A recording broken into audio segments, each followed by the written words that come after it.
पोलिसांना क्रूरकर्मा रमण राघवची आठवण व्हावी अशी घटना नवी मुंबईत घडली आहे।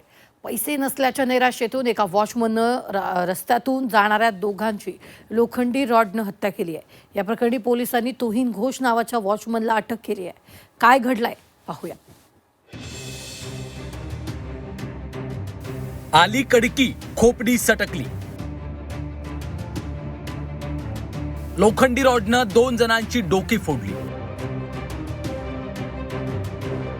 पोलिसांना रमण राघवनची आठवण झाली।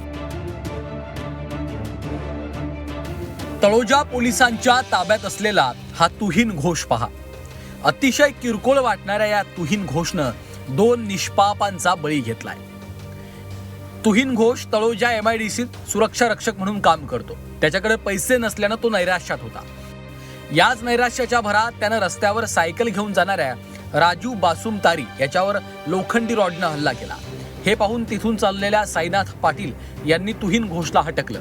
त्यामुळे आणखी भडकलेल्या तुहीननं साईनाथ पाटील यांच्यावरही हल्ला केला।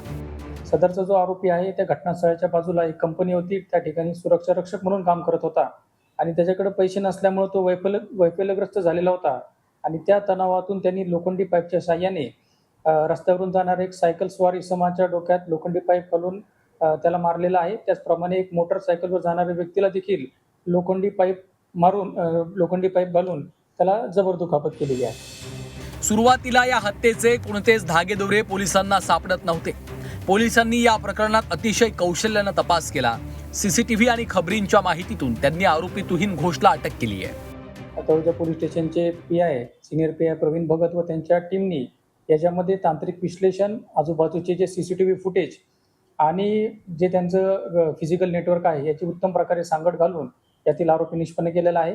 यामध्ये तुहीन विश्वरूप घोष राहणार पश्चिम बंगाल हा आरोपी निष्पन्न झालेला आहे। तुहीन घोषनं अशा प्रकारचा गुन्हा पहिल्यांदाच केलाय की यापूर्वीही त्यानं अशा प्रकारचे गुन्हे केलेत याचा तपास पोलीस करणार आहेत। तुहीन घोषची हल्ल्याची पद्धती पाहता पोलिसांना कुख्यात सिरियल किलर रमण राघवनची आठवण झाल्यावाचून राहिली नसेल।